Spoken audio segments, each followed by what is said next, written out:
Hi there, my name is Sjoerd and today I want to talk about the upcoming reptile shows in Houten and talk about what to expect and what to look out for, the red and green flags and everything um, around buying your first animal. So this is maybe a nice educational video for people who are going to buy their first animal or thinking about buying their first animal, or people who are going to the fair for the first time.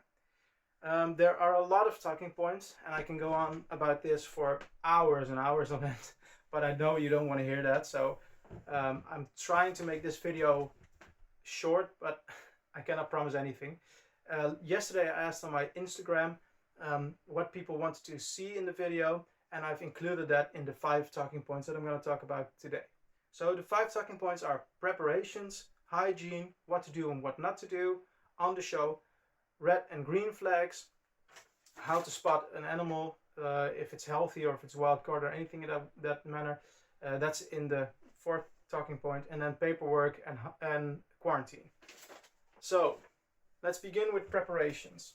So preparations are the most important thing before you go to a show. And with preparations I mean information gathering. So find out what kind of animal do you want, what kind of animal fits you the best, and what kind of animal speaks to you. So my advice is go for a beginner species, and some people don't believe in beginner species. I certainly do, but this is from my experience, and I've been in the hobby for 16 years, been to numerous shows all around Europe. You can start with a very difficult rare animal, don't get me wrong. If you read about it so much, if you go to people and educate yourself, if you have experience with other animals, then it's possible that you start with a very difficult animal, but it's not a nice route to take. Again, if you want to do it and you want to do everything in your power to do it and you're really reptile fanatic, it's possible, but it's difficult. You're gonna get problems with feeding, with diseases, stuff like that. So I won't recommend doing that. If you're going to search for an animal, be prepared to take in your information. Find out what animal you like and what animal you want to take care of. And then search information on that. Find care sheets on the internet. We live in the age of enlightenment. There are numerous care sheets on every animal. Find care sheets. Talk to breeders. You can distinguish good breeders from bad breeders by asking them questions. And I'm going to talk about that later, of course. So gather information about what animal fits you. Do you want to take out the animal every once in a while? Do you want an animal that's night active or day active? Those are the questions you need to ask yourself. And of course, what animal speaks to you? But do that beforehand. Don't go to a reptile show and do your round and then buy an animal because you think it's good for you. No, it's okay to go to a fair to ask for information from breeders, but don't go to a reptile show thinking, well, maybe I'm going to buy something, maybe not. Go there with the intention of buying if you know what you want to buy. If you don't know what you want to buy yet, just gather information, go to the next show, and then buy your animal. It's that easy. Another thing is, so information is the most important thing before you go to a reptile show. Second thing is have your enclosure ready. The right UVB, humidity, temperature, substrate, everything, get everything ready in advance before you buy an animal. That's of course logical, but a lot of people don't do that. So this is just a heads up. Get everything in order before you buy an animal. It saves you from a lot of headache later on down the road. So the terrarium and the enclosure is very important. Also, the things you take with you are important. So I've made a list of things that I take with me that are my essentials, and those things are a Tempex box with heat packs. A Tempex box according to what you're going to buy, of course, a big one or a small one, but a Tempex box preheated by putting the heat pack in the morning before you go is essential.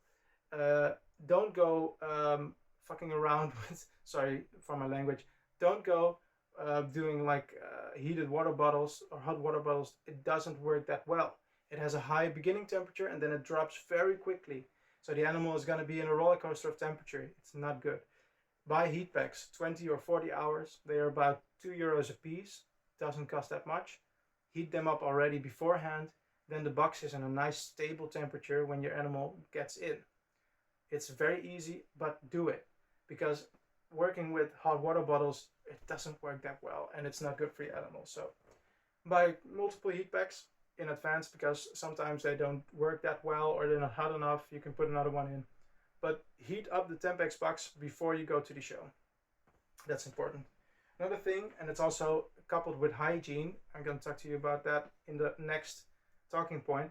Hygiene is very important. So take with you a couple of gloves, multiple pairs. These are, some people think they are too much, but for me, hygiene is very important, especially with a big collection. So it's not a luxury to have a couple of pairs of gloves with you. But the most important thing is hand gel, is disinfectant.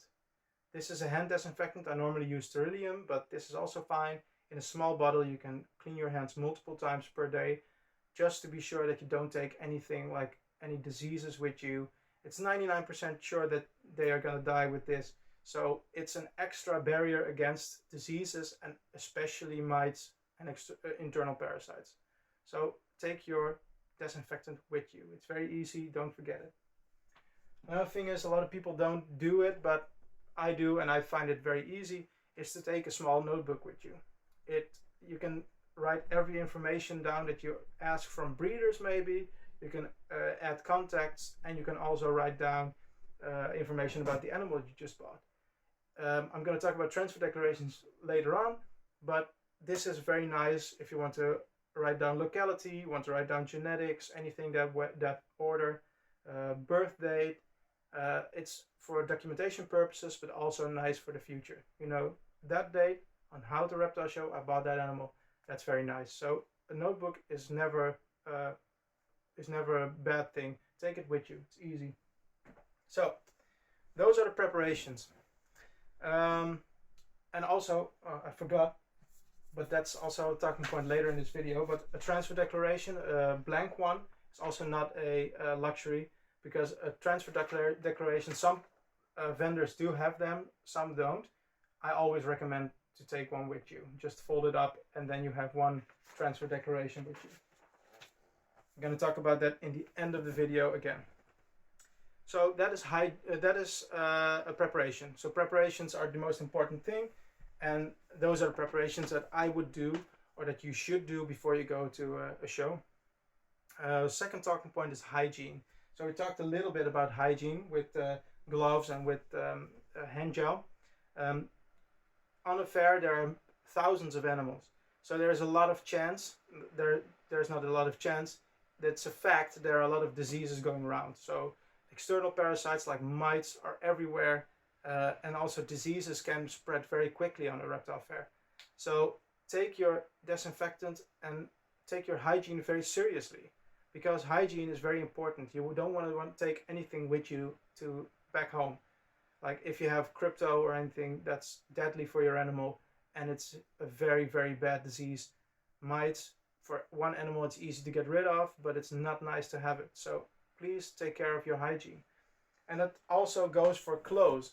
Clothes are also something that is very easily touchable, and mites can get on your clothes and stuff like that. So take them off when you get home. Take your shoes off, your clothes, put them in the washer, go into the shower, and then work with your terrarium and with your animal.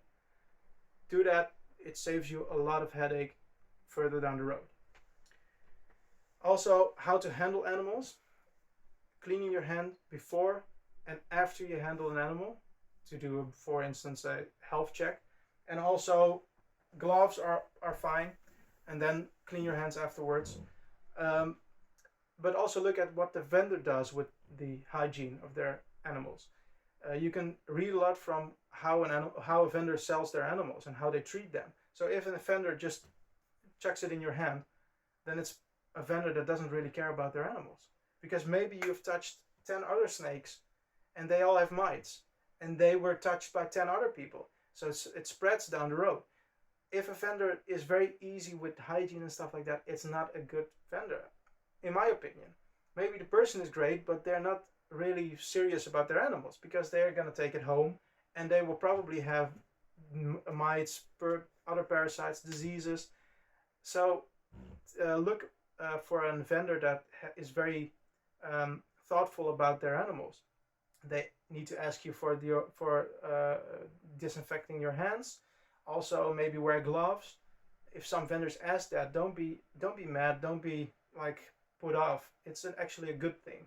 And if a vendor doesn't want you to handle their animal, it's their right to do so. So if they say, no, you can't handle my animal because of hygiene purposes, but I can show it to you, that's fine. You can do a health check on their hands as well. If they're going to put the animal in their hand and they're going to show you the mouth and everywhere that mite's going to crawl in, it's perfect. Don't be mad about that. So hygiene for a seller is much more important than people normally think. So look for sellers that are very serious about hygiene and the hygiene of their animals. Also, that is of course for bins, and if the bins are clean and not, but most of the bins are clean on the fair, so that's a certain thing. Talking point 3: what to do and what not to do on a fair. This is a very short one. The first thing I want to talk about is make your round. So when you go to a fair, make your round, and then maybe another time. Because if you're going to buy a crested gecko, there are thousands of crested geckos on the fair. So if one gets sold, don't be too put down by that. There are numerous crested geckos there for you. So please make your round, talk to people, find out which animals look the best, find out which vendor has the best ratings. You can do that, of course, with research beforehand, but talk to people. Who gives you the best feeling? What animal looks the best and fits the best with you? Don't go buy the first animal you see. There are so many animals.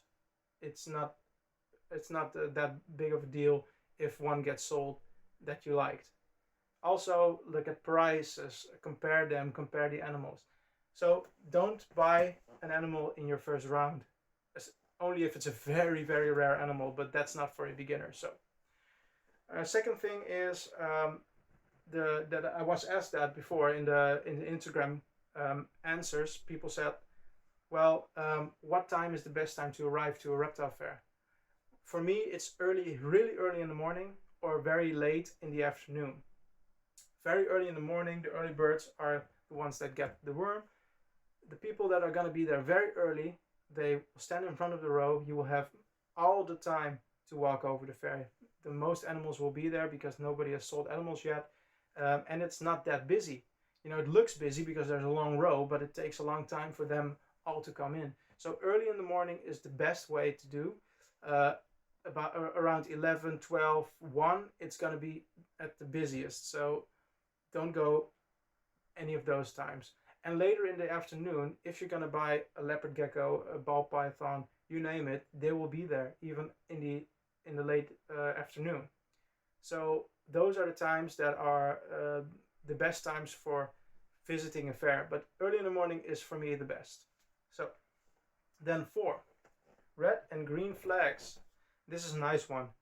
Red and green flags, and how to identify if a seller or a vendor is a good seller or a good breeder or is a bad breeder. So I'm going to talk about red flags first, because those are most important to look at. And I'm going to take my little note and look at them because I wrote down a lot. Not caring about your animals and the hygiene and the health. I've talked about that, of course, with the point hygiene. It's if the vendor is really nonchalant about how you touch their animals. One example, I've been to a reptile show where there was a Czech person. I don't know his name, but he is there every show, and there was a house snake there. I wanted to see that house snake, and he was just like, okay, boom, put it in my hand, and my hand was literally black of mites. So he did not care. And maybe he knows a lot about animals. I don't know. But if you don't care about the health of the animal, I don't want to buy it. He also had another snake that was very skinny, and it was there for 2 shows in a row. Third show it was gone, and it was getting skinnier and skinnier. And the third show it was gone. I imagine that snake died. But don't buy animals that are in a very bad condition. So the health and the hygiene are very important. Not knowing about the animals they sell. So I mean that in a way that not knowing about the animals they sell in two ways. So one is the species that they sell. Some vendors don't know anything about the species that they sell. They sell them with wrong names and stuff like that. That's a big, big, big red flag. If they don't have the correct name on there, they're probably not very knowledgeable about the animal or the species, and they are probably not passionate about the species. Another thing is about the individual animal. That's also very important. If a seller can tell you everything about that individual snake, when it ate, the birth date, if they don't know everything, that's okay. But if they know how much he ate, or if it is a good eater or not, the genetics, stuff like that, if they can tell you a lot about that, that tells you that they know their stuff. So that's a big red flag if the seller doesn't know anything and they say like, oh, I don't care, then it's probably import or a retailer, big retailer. There's nothing wrong with that if you are experienced and can see the health of the animal. But for beginners, that's not a good thing because you want that information. Not having paperwork, very important. If they don't want to sign a transfer declaration, even if you brought it, then that's a big red flag. Another thing is if they don't have care sheets, that's mandatory, so it's also a big red flag. So it's, or if they don't want to give you information, that also is related to the other thing I said. So paperwork is very important, and if they don't have it, it's a big red flag. Not wanting to answer questions. So if you ask a seller and you are maybe not even you're not gonna buy an animal, but you're just asking for information, a good breeder will tell you the information that you need, even if he or she thinks like, oh, this person is not gonna buy an animal from me. They want you to have good information. So if you're gonna buy an animal somewhere else or from them, you give it a good home. So if they don't want to answer your questions and they're like, I don't care, I am busy, then for me it's a red flag, because you want to have all the information, and a good seller gives you a lot of information. Some sellers, and that's a red flag, sometimes some sellers have a lot of different species. And I mean that, like, some people, they are passionate about different species, there's no problem about that, but some sellers have like 100 different species.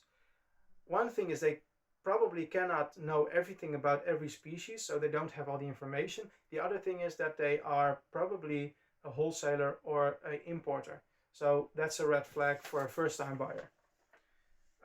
But it's not always the case. Some people have multiple species and know everything about them. So it is not always the case, but most of the time it is not a good thing for a first-time buyer. Wild-caught animals and low prices. So these are a little bit interwoven. If a seller has a lot of wild-caught animals on their table, and I'm going to talk to you about how to recognize wild-caught animals. If they have a lot of wild-caught animals on their table, and they have very low prices, it's very often you have the big chance that it's a reseller and it's a wholesaler, and so they sell a lot of animals, a lot of stock, and they are sometimes importers. That's not a good thing for a first-time buyer. Don't buy from them. If you're more experienced and you know what to look for, then yeah, it's okay. I'm not saying they're all bad or anything, but for a first-time buyer, for somebody who's going to buy their first animal, that's not a good thing. So wild-caught animals is a no-go. Not wanting to show the animal's condition. And that's also with health, but if a seller has an animal and they don't want to show you that animal, they don't want to show you that it's a healthy animal, then it's a big red flag, because they are not sure that the animal is healthy. If a seller is like, okay, you see it doesn't have mites and it looks fine and it's very active and stuff like that, then it's more that they are not afraid to show their animal. So if a seller doesn't want to show you his or her animal, and not in a way that you cannot hold them, but they don't want to show them at all, that's a bad thing. And then green flags, they're almost the opposite of the red flags, of course, but green flags are also important. Knowledge about the species, the genetics, and the provenance. So if a seller knows a lot about the species and the individual animal, that's a big green flag. It means that they know their stuff and they are passionate about the animals that they're selling, and they want them to have a good home. Caring about hygiene and health. So disinfecting your hands before you can touch their animals, stuff like that. Also a very good green flag. Um, Knowledge about individual animals, I talked about that. One type of animal. So if you want to go for a good breeder, then often they are focused on one species of animal. That's a good thing a lot of the times. For instance, if you want to buy a fat-tailed gecko, you have Dutch fat-tailed geckos. She has a lot of very beautiful fat-tailed geckos. Uh, Go buy from her, instead of a wholesaler or an importer. So that's a good thing. It's not sponsored, right? So um, another thing is asking for your knowledge and your experience and how your enclosure is and how good you know how to take care of their animals, because they care about where the animal's gonna go to. So asking for knowledge is a very good thing. If they ask like, how much experience do you have? Are you a beginner? Is the terrarium ready? Stuff like that is perfect. That's a green flag. Um, and the paperwork, of course. So having a transfer declaration and care sheets, that's also a good seller has that in his in his uh, in his uh, um, in his bag or anything. They have the paperwork. I'm sorry, I'm just slipping over my words. Um, Another thing is animal health and recognizing wild caught animals. So do a health check before you buy an animal, and a health check is very easy. With snakes, it's searching for mites, so it's going down the body, searching for mites. Condition, so if a snake is very skinny, you can see it. It's like a rooftop form. It's like a V. If an animal is too thick, you can see that the spine is concave, and then there are fat pockets around. So look at the condition of the animal. Look at the eyes. Are they nice and clear? Is the animal alert? Is the animal reactive? Um, does it have external injuries or parasites or anything? Internal parasites are not, you cannot see that, of course, but external parasites you can. So look if the animal is healthy. With other reptiles, it's almost the same. You just look at the animal and see if it's in good condition. So do a health check. That's very important. So and those are the things that I look for when I buy an animal. So that's the health check that you should do. Another thing is recognizing wild caught animals. So with wild caught animals, it's not that difficult to see if it's a wild caught animal. A lot of vendors, they tell you that it's a wild caught animal or they have it on the bins. Some sellers don't, but a lot of things that scream to me that it's a wild caught animal is a bad condition. Scars are the most prominent thing on wild caught animals. Almost every wild caught animal has some scars somewhere on their body. Some missing tails, but also just cuts and bruises and not in perfect condition, some missing scales or anything like that. So that's often the case with wild caught snakes or other animals. Condition, so if it's skinny or if it's fat, skinny snakes, wild caught animals are often skinny because they're taken out of their habitat, they're taken into a quarantine period, and then they often don't get fed too well. Those animals, you can see that the condition is bad. Also, ask for provenance. If they cannot give you the provenance, then you can sometimes assume that it's a wild caught animal. It also has to do with information gathering, because if you know about the species, if you want to buy a crested gecko, you know that crested geckos are almost, I don't know if there are any wild caught crested geckos, I don't think so. So it's 99.9% sure that it's all captive bred. But if you go for a black house snake, for instance, black house snakes are almost 99% wild caught, because black house snakes from Togo are wild caught all the time. So if you do your if you find your information and you search about that specific type of animal, you know what the risks are and what you should look for and see if the animal is wild caught or not. So with house snakes also, you see that the names are often wrong. Like you have Lamprophis fuliginosus, it's a 10-year-old name, they still use it. Lamprophis aurora, they use Boaedon olivaceus, which is always wrong. There's almost no olivaceus in the hobby, so that's just a name that they see on the internet and they type it, and then that's the name of the animal. So look for those signs of it being a wild caught animal. And then 5, that's the last thing that I'm going to talk about. This video, I don't know how long it is, but it's probably about 30 minutes. It's a long video. I'm sorry if I had some hiccups somewhere down the road. It's all in one take, so that's difficult. Paperwork. This is a standard transfer declaration. This is my transfer declaration. It says, the buyer hereby confirms the animals were transferred in good health and that the buyer was sufficiently informed about the accommodation, equipment, and practices required to ensure the specimen will be adequately taken care of. So it's actually a document that tells you everything about the scientific name, origin of parents, date of birth, sex, and it gives you all the information from me. So that's also a thing, that's a good thing, that the seller wants to give you their information. They're not scared that you're going to come back.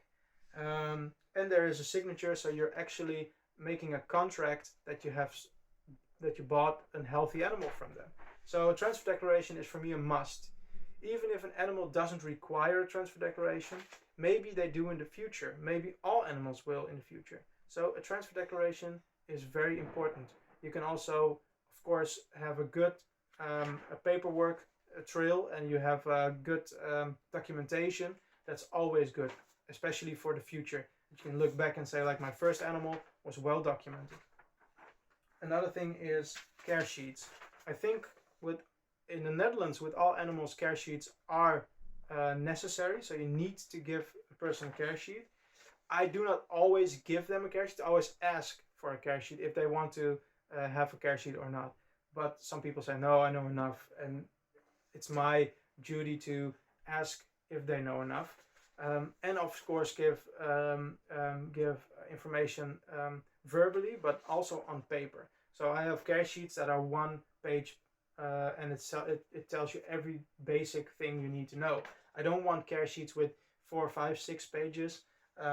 This is easy. This is all the information that you need on 1 page, and it's easy for them to just put in, put on the side of their terrarium or anything. They can look at it and say, like, okay, what is the temperature? What is the maximum size? So a care sheet is very important, and I always offer care sheets. I always take care sheets with me.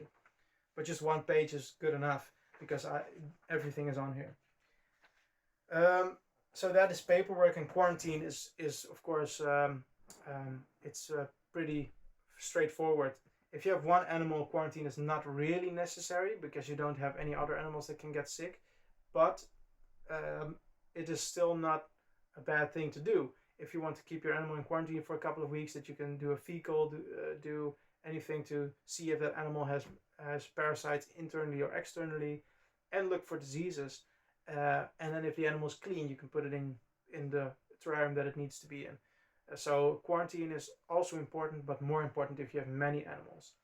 But it's not a luxury thing to do if you have the opportunity to do so. So those are the things that I wanted to talk about. Hopefully they were educational.